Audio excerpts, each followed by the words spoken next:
नमो भगवते वासुदेवाय नमः। प्रिय भक्तों, आज आश्विन मास के कृष्ण पक्ष की द्वादशी तिथि है और आज एकादशी के पारण करने का भी दिन है। अर्थात जिन भक्तों ने कल इंदिरा एकादशी का व्रत रखा था, आज वे द्वादशी के दिन पारण करेंगे।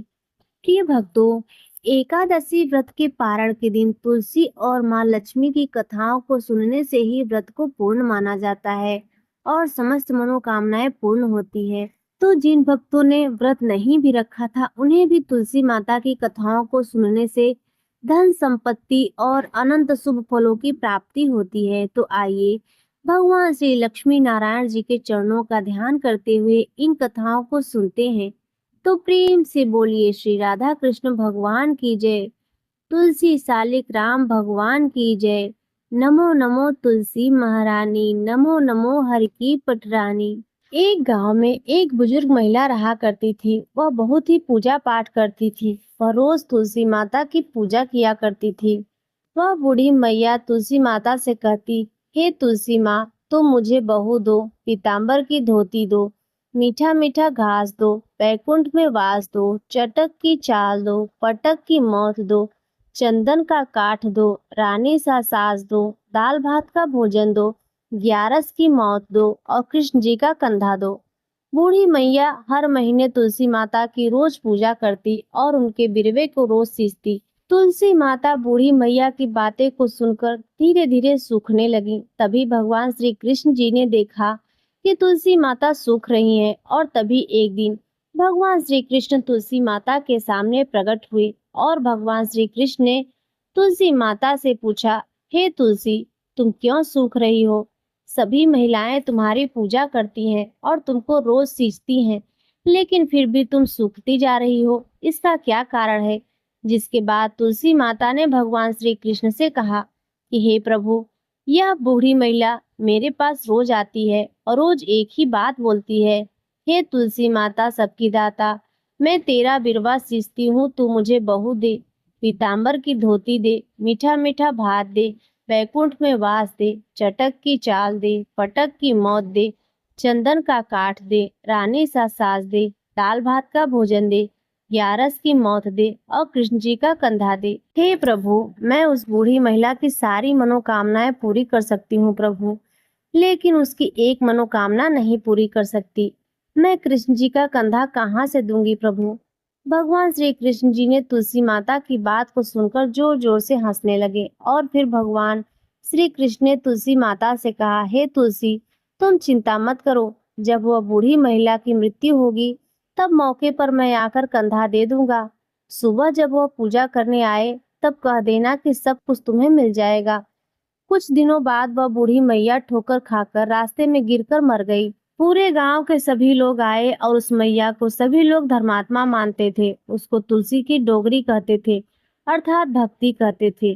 उसके परिवार में कोई नहीं था, इसीलिए गांव वालों ने ही उसके अंतिम संस्कार करने की योजना बनाई और उसे नहलाकर जब बैकुंठी पर बैठाने के लिए उसे उठाने लगे तो उसका मृत शरीर इतना भारी हो गया कि उसे कोई उठा ही नहीं पाया।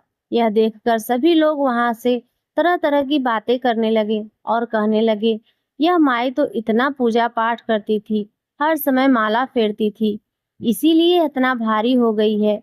वहीं दूसरे गांव में चर्चा होने लगी कि डोगरी माई कोई भक्ति नहीं थी, वह तो छल कपट करने वाली ढोंगी थी। अब जिसे धर्मात्मा समझते थे वह तो पापिनी निकली, किसी से भी नहीं उठ रही है। यह किसके कर्मों की सजा है? इधर भगवान ने सोचा मेरे भक्त की निंदा हो रही है, इसीलिए भगवान ने बूढ़े ब्राह्मण का वेश धारण करके वहां पर आए और वहां पर एकत्रित होकर लोगों से पूछने लगे कि यहाँ पर इतनी भीड़ क्यों लगी है। जिससे लोग कहने लगे, यह बूढ़ी माई मर गई है और पापिनी इतना थी कि जिससे यह उठ भी नहीं पा रही है। सभी लोग उठा उठाकर थक गए हैं। तब ब्राह्मण ने कहा, मुझे एक बार बूढ़ी माई के कान में कुछ कहने दो, फिर देखो कैसे उठती है। तो सभी लोगों ने कहा, आप भी प्रयास करके देख लीजिए। तब भगवान ने बूढ़ी मैया के कानों में कहा, हे बूढ़ी माई देखो, मैं आ गया। जो बूढ़ी माई पूजा करते समय शब्द कहती थी, वही शब्द उसके कानों में कहने लगे, हे बुढ़िया माई, तू बिरवा सींचती है मेरा और मैं तेरा करूँ निस्तार। बुढ़िया माई, ले बेटा, पोता ले पोती ले, बहू ले पीताम्बर की धोती ले, गहना ले, घी का घड़ा ले, मीठा मीठा खीर ले, दाल भात का भोजन ले, धन ले दौलत ले, तुलसी का पत्ता मुंह में ले, गंगा जल ले 11 के दिन, चंदन का काठ ले, श्री कृष्ण जी का कंधा ले। इतना सुनते ही बुढ़िया माई हल्की हो गई। भगवान ने बोला, आओ और इनको उठाओ। भगवान ने हाथ लगाया तो बुढ़िया माई उठ गई। सबको बड़ा ही आश्चर्य हुआ। उसे खूब धूमधाम से ले जाया गया। भगवान उसे अपने कंधे पर ले गए। पूरे गांव में इसकी चर्चा होने लगी, जिससे उसको मुक्ति मिल गई। वह बैकुंठ में चली गई। सब लोग देखते ही रह गए। सभी लोगों ने देखा कि शमशान घाट तक तो वह ब्राह्मण साथ ही आया था, लेकिन अब वह दिखाई नहीं दे रहा है। इससे लोगों को समझ में आ गया कि वह कोई और नहीं, स्वयं भगवान ही बूढ़े ब्राह्मण के रूप में आए थे। तो बोलिए श्री राधा कृष्ण भगवान की जय, श्री तुलसी सालिक राम भगवान की जय। प्रिय भक्तों, अब आइए सुनते हैं तुलसी मैया और लक्ष्मी मैया की एक और पौराणिक कथा। प्राचीन समय की बात है। एक नगर में एक सुशर्मा नामक ब्राह्मण अपनी पत्नी के साथ रहा करता था। वह भगवान विष्णु और माँ लक्ष्मी का परम भक्त था। वह भिक्षा मांगकर अपना जीवन गुजारता और भगवान की पूजा करता था। वह उतनी ही भिक्षा मांगता जिससे उसके और उसके परिवार का पेट भर सके। उस नगर का राजा बहुत धनवान और ब्राह्मणों का आदर करने वाला था। राजा किसी भी ब्राह्मण को अपने महल से खाली हाथ नहीं जाने देता था। दूर दूर से ब्राह्मण राजा के पास आते और मुंह मांगा दान लेकर आशीर्वाद देकर चले जाते।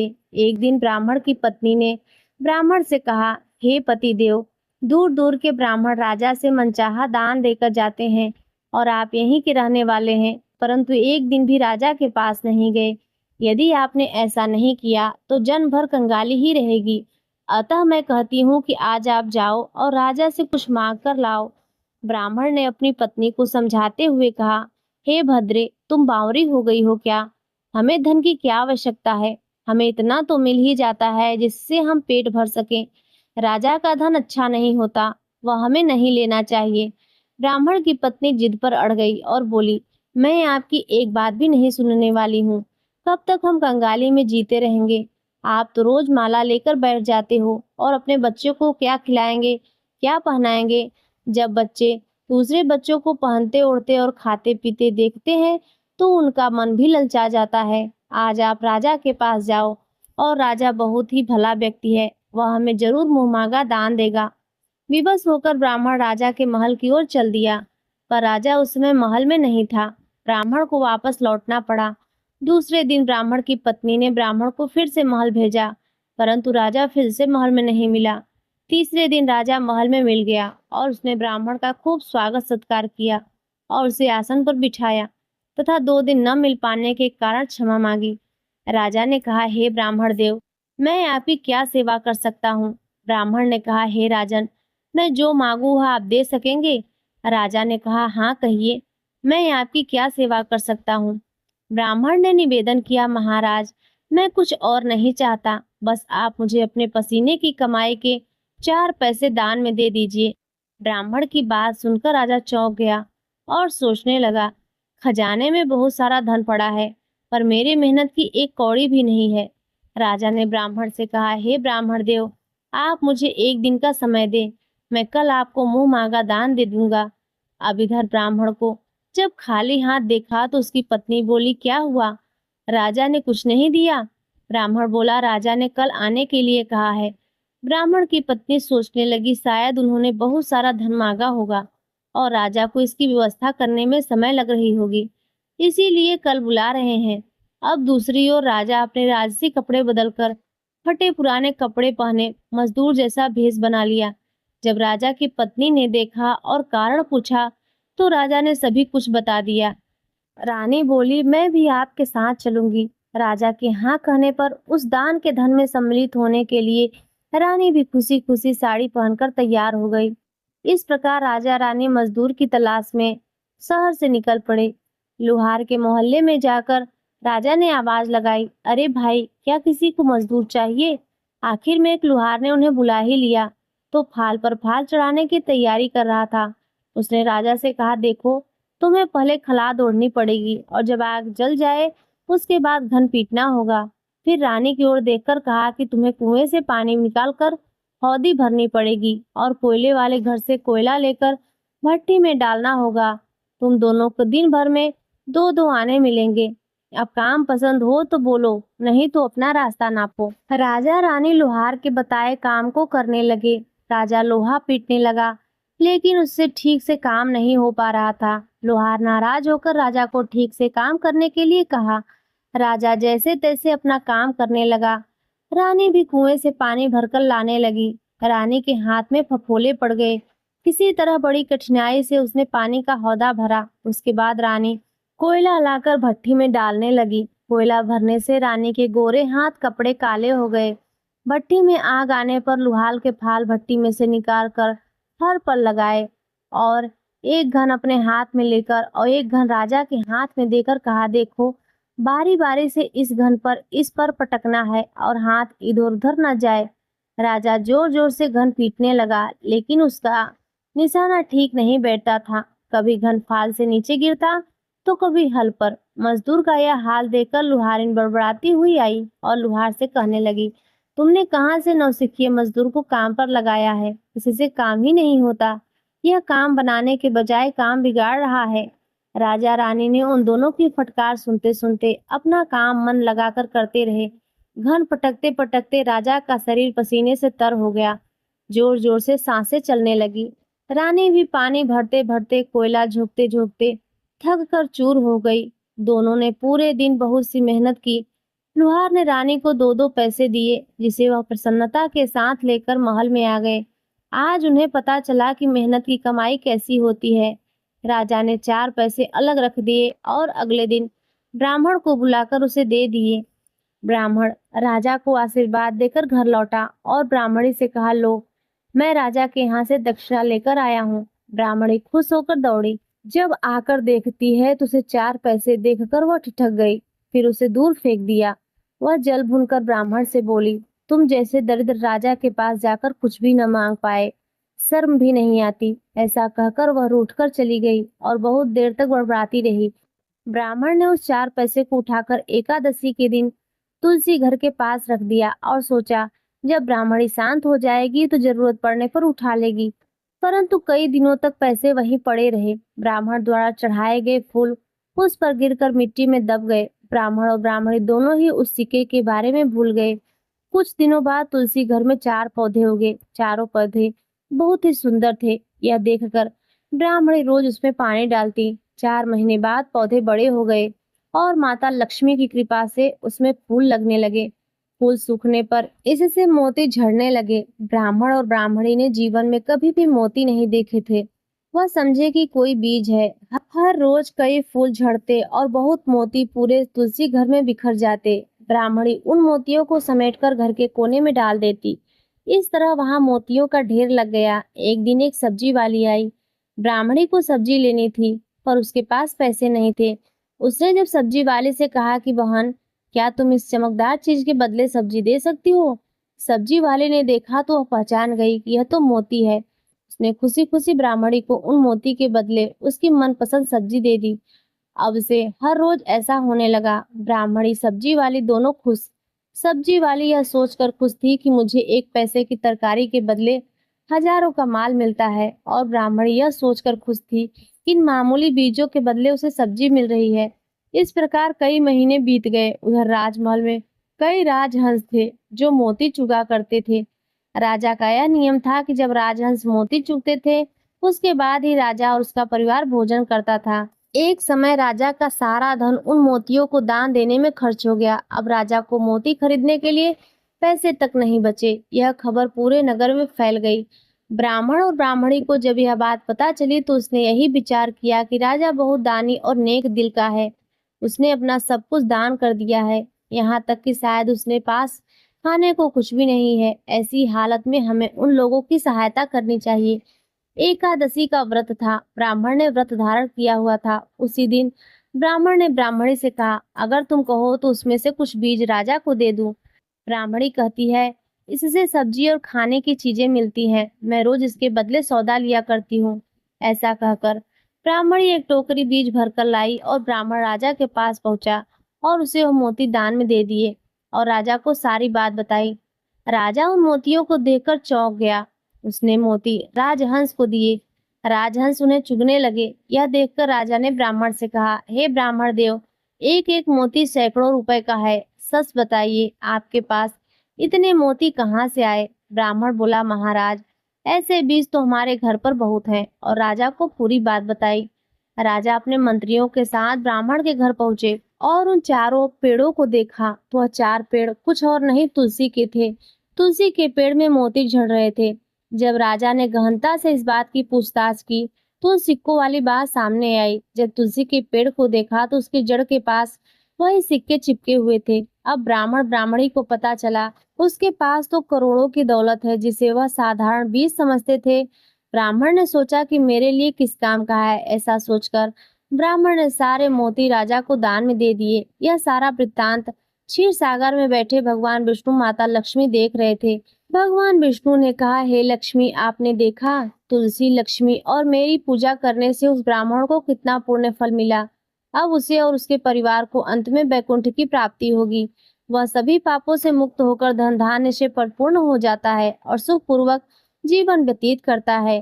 तो बोलिए तुलसी मैया की जय, लक्ष्मी मैया की जय। प्रिय भक्तों, अब आइए सुनते हैं श्री तुलसी चालीसा। श्री तुलसी चालीसा। दोहा। श्री तुलसी महारानी करु विनय सिरनाय, जो मम हो संकट विकट दीजय मात नसाय। चौपाई। नमो नमो तुलसी महारानी, महिमा अमित न जाय बखानी। दियो विष्णु तुमको सन्माना, जग में छायो सुयस महाना। विष्णु प्रिया जय जयति भवानी, तिहु लोक की हो सुख खानी। भगवत पूजा करे जो कोई, बिना तुम्हारे सफल न होई। जिन घर तब नहीं होय निवासा, उस पर करहीं विष्णु नहीं बासा। करे सदा जो तव नित सुमिरन, तेहि के कारज होय सब पूरन। कार्तिक मास महात्म तुम्हारा, ताको जानत सब संसारा। तब पूजन जो करे कुंवारी, पावे सुंदर वर सुकुमारी। कर जो पूजन नित प्रति नारी, सुख संपत्ति से होय सुखारी। वृद्धा नारी करे जो पूजन, मिले भक्ति होवे पुलकित मन। श्रद्धा से पूजय जो कोई, भवनिधि से तर जावे सोई। कथा भागवत यज्ञ करावे, तुम बिन नहीं सफलता पावे। छायो तब प्रताप जग भारी, ध्यावत तुम्हि सकल चितधारी। तुम्ही मात यंत्रन तंत्रन, सकल काज सिद्धि होवे क्षण में। औषधि रूप आप हो माता, सब जग में तब यश विख्याता। देव ऋषि मुनि और तपधारी, वेद पुराणन तब यश गाया। महिमा अगम पार नहीं पाया। नमो नमो जय जय सुख करनी, नमो नमो जय दुख निवारिणी। नमो नमो सुख संपत्ति देनी, नमो नमो अघ काटन छेनी। नमो नमो भक्तन दुख हरनी, नमो नमो दुष्टन मद छेनी। नमो नमो भव पार उतारनी, नमो नमो परलोक सुधारनी। नमो नमो निज भक्तन उबारनी, नमो नमो जन काज सवारनी। नमो नमो जय कुमति नसावनी, नमो नमो सुख उपजावनी। जयत जयत जय तुलसी माई, ध्याऊं तुमको शीस नवाई। निज जन जानि मोहि अपनाओ, बिगड़े कारज आप बनाओ। करु विनय मैं मातु तुम्हारी, पूर्ण आशा करहूँ हमारी। शरण चरण कर जोरी मनाऊं, निश दिन तेरे ही गुण गाऊं। कहूँ मात यह अब मोह पर दाया, निर्मल होय सकल मम काया। मांगू मात यह वर दीजय, सकल मनोरथ पूर्ण कीजय। जनु नहीं कुछ नेम अचारा, क्षमहु मात अपराध हमारा। 12 मास करे जो पूजा, तासम जग में और न दूजा। प्रथम ही गंगा जल मगवावे, फिर सुंदर स्नान करावे। चंदन अक्षत पुष्प चढ़ावे, धूप दीप नैवेद्य लगावे। करे आचमन गंगा जल से, ध्यान करे हृदय निर्मल से। पाठ करे फिर चालीसा की, स्तुति करे मात तुलसा की। यह विधि पूजा करे हमेशा, ताके तन नहीं रहे कलेशा। करे मास कार्तिक का साधन, सोवे नित पवित्र सिद्ध हुई जाही। है यह कथा महासुखदाई, पढ़े सुने सो भव तर जाई। तुलसी मैया तुम कल्याणी, तुम्हारी महिमा सब जग जानी। भाव न तुझे मानित नित ध्यावे, गा गा कर माँ तुझे रिझावे। दोहा। यह श्री तुलसी चालीसा पाठ करे जो कोई, गोविंद सो फल पावहि जो मन इच्छा होय। इति श्री तुलसी चालीसा समाप्त। तो प्रेम से बोलिए तुलसी शालिक राम भगवान की जय, लक्ष्मी नारायण भगवान की जय। प्रिय भक्तों, अब आइए सुनते हैं तुलसी माता की आरती। तुलसी माता आरती। जय जय तुलसी माता मैया, जय जय तुलसी माता। सब जग की सुखदाता, सबकी वर माता मैया। जय जय तुलसी माता मैया, जय जय तुलसी माता। सब योगों से ऊपर मैया, सब रोगों से ऊपर। रक्षा करे सबकी मैया, रक्षा करे सबकी भव त्राता मैया। जय तुलसी माता मैया, जय जय तुलसी माता मैया, जय जय तुलसी माता। सब जग की सुखदाता मैया, सबकी वर माता मैया। जय जय तुलसी माता मैया, जय जय तुलसी माता। बटु पुत्री है श्यामा, सुरवल्ली है ग्रामा। बटु पुत्र है श्यामा, सुरवल्ली है ग्राम्या। विष्णु प्रिय जो नर तुम सेवे, विष्णु प्रिय जो नर तुम सेवे। सो नर तर जाता मैया, सो नर तर जाता मैया। जय जय तुलसी माता मैया, जय जय तुलसी माता। सब जग की वरदाता मैया, सब जग की सुखदाता, सबकी वर माता मैया। जय जय तुलसी माता मैया, जय जय तुलसी माता। हरि के शीस विराजत, हरि के शीस विराजत। त्रिभुवन से हो वंदित, त्रिभुवन से हो वंदित। पतित जनों की तारिणी मैया, पतित जनों की तारिणी। तुम हो विख्यात मैया, तुम हो विख्यात मैया। जय जय तुलसी माता मैया, जय जय तुलसी माता। सब जग की सुखदाता मैया, सबकी वरदाता। जय जय तुलसी माता मैया, जय जय तुलसी माता। लेकर जन्म विजन में आए, दिव्य भवन में मैया आए। लेकर जन्म विजन में आए, दिव्य भवन। मानो लोक तुम्हीं से, मानो लोक तुम्हीं से। सुख संपत्ति पाता मैया, सुख संपत्ति पाता। जय जय तुलसी माता मैया, जय जय तुलसी माता।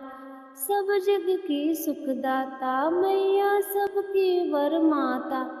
जय जय तुलसी माता मैया, जय जय तुलसी माता। मानो लोक तुम्हीं से, मानो लोक तुम्हीं से। सुख संपत्ति पाता मैया, जय जय तुलसी माता।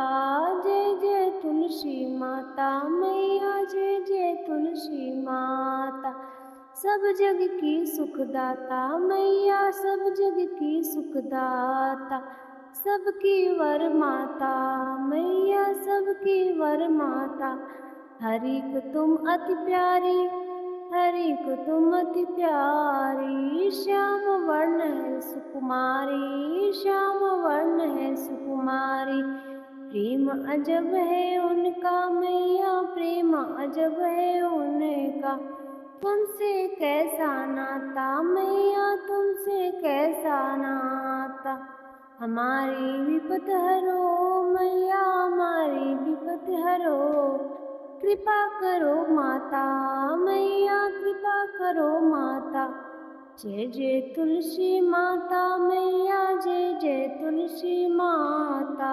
सब जग की सुखदाता मैया, जय जय तुलसी माता। हे देवी, हे माँ तुलसी, आप जगत जननी हैं, आप नारायण को प्रिय हैं, आप हर घर में वास करती हैं। आपकी महिमा अपरंपार है, आपकी कृपा से हर दुख दूर हो जाता है, आपकी पूजा से सुख शांति मिलती है, आपकी भक्ति से मुक्ति मिलती है। आपकी जय हो, तुलसी माता की जय हो। हे तुलसी माता, मैं आपकी शरण में हूँ, आपकी कृपा से ही मैं जीवित हूँ। आपकी पूजा अर्चना करके मैंने जो भी भूल चूक की है, जो भी अपराध किए हैं, उन सब के लिए मैं आपसे क्षमा मांगती हूँ। कृपया मुझे क्षमा करें और मुझ पर अपनी कृपा बनाए रखें। तो प्रेम से बोलिए तुलसी शालिक राम भगवान की जय, लक्ष्मी नारायण भगवान की जय। ओम नमः शिवाय। प्रिय भक्तों, आज की यह कथा यहीं पर संपन्न होती है। अगर आज की कथा, चालीसा, आरती आपको अच्छी लगी हो तो वीडियो को लाइक करना ना भूलें और चैनल पर यदि पहली बार आए हो तो सब्सक्राइब कर लें और कमेंट में जय श्री हरि विष्णु अवश्य लिखें।